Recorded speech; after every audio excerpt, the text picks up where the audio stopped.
Imagine this. You're standing at the edge of a railway track. In the distance, you hear the unmistakable sound of a trolley racing down the line, its brakes malfunctioning. On the track ahead, 5 workers are oblivious to the impending danger, but beside you is a lever. If pulled, it will divert the trolley onto another track where only 1 worker stands. The choice is yours. Do you act sacrificing 1 life to save 5, or do you do nothing, allowing fate to take its course? This is the trolley problem, a seemingly simple moral dilemma that has captivated philosophers, ethicists, and psychologists for decades, but beyond its simplicity lies a labyrinth of questions about human morality, ethical frameworks, and the weight of our decisions. What makes this thought experiment so compelling? And why does it continue to shape debates in ethics, technology, and psychology even today? Let's take a journey through the origins, significance, and real-world implications of the trolley problem, exploring not just what it asks, but what it reveals about us. The trolley problem places us in an uncomfortable position. No matter what choice we make, someone will die. And yet, the decision isn't straightforward. Why do so many people feel compelled to pull the lever, saving 5 at the expense of 1? And why does this choice become much harder when the scenario changes, such as pushing a person off a bridge to stop the trolley?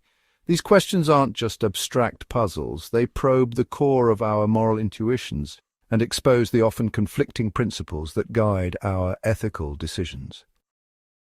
To understand why the trolley problem resonates so deeply, we need to explore the philosophical tensions it highlights. At its core, this dilemma forces us to consider 2 major ethical theories: utilitarianism and deontology.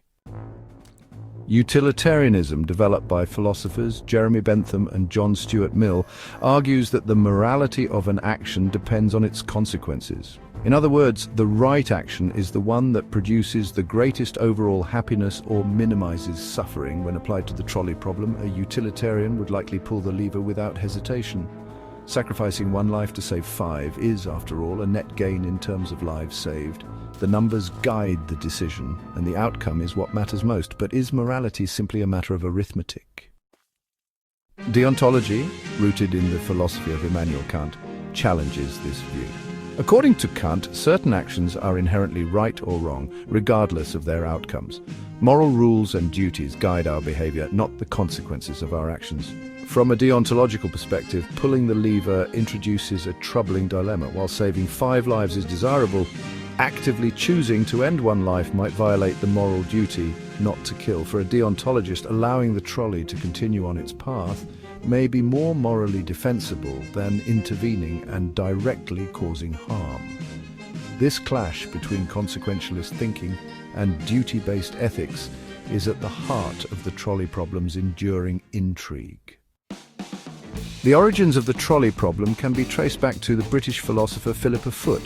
In 1967, Foot introduced the dilemma in her essay. Her goal wasn't to create a puzzle for puzzle's sake, but to explore a pressing moral question. Is there a moral difference between killing someone and letting someone die? Foot's thought experiment laid the foundation for decades of philosophical inquiry. She challenged readers to consider not just what they would do in a life-or-death scenario, but why they would make that choice. While Foot introduced the trolley problem, it was philosopher Judith Jarvis Thomson who expanded it into the complex web of scenarios we know today. In her 1976 paper, Thomson added layers to the original dilemma, each designed to probe different aspects of our moral reasoning. One of Thomson's most famous variations is the scenario. Imagine you're on a footbridge above the trolley track. The only way to stop the runaway trolley and save 5 lives is to push a large man off the bridge onto the tracks below. His weight would stop the trolley, but he would die. Interestingly, many people who would pull the lever in the original scenario hesitate when asked to push the man. But why?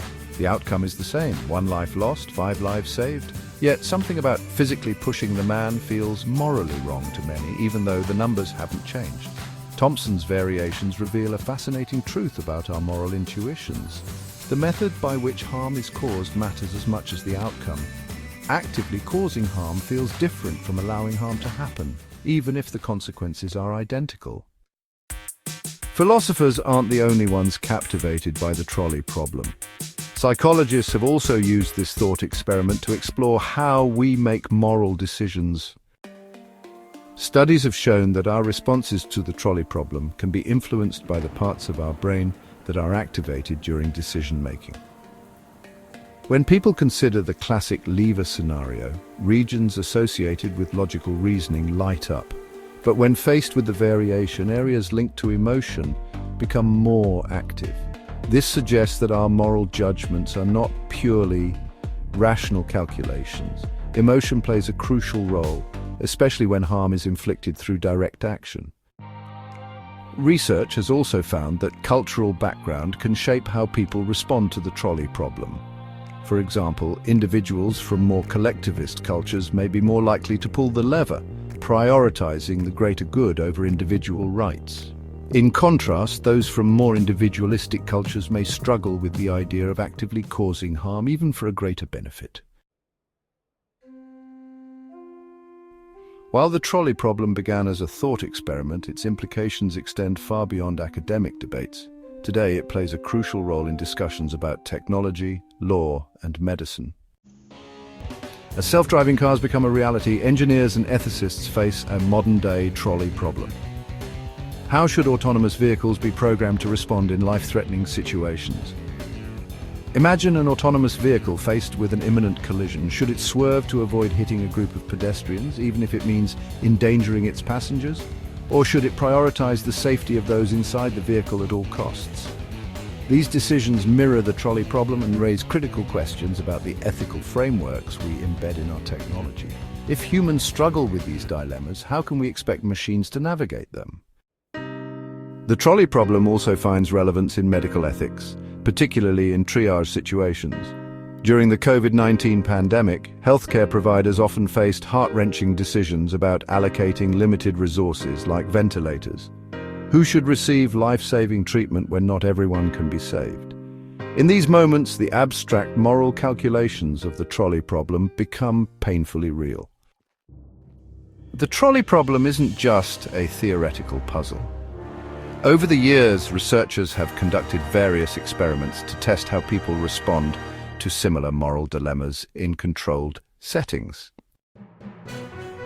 In one study, participants were placed in virtual reality simulations where they had to make real-time decisions in trolley problem-like scenarios. The results showed that people were more likely to take utilitarian actions like pulling the lever when immersed in a realistic environment compared to when they considered the dilemma in an abstract setting. This raises intriguing questions about how context and immediacy influence our moral choices.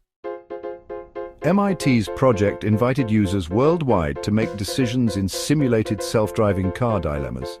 The collected data provided insights into how moral preferences vary across cultures and demographics, highlighting the complexity of creating universally accepted ethical guidelines for AI systems.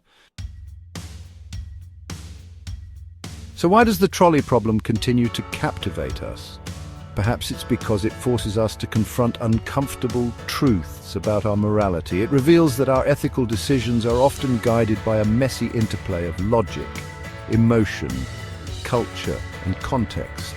It shows that even the most seemingly straightforward choices can become entangled in philosophical debates. As we move into a future where technology and ethics intersect more than ever, the trolley problem serves as a reminder that the search for moral clarity is both necessary and never-ending. So what would you do? Would you pull the lever, and perhaps more importantly, why?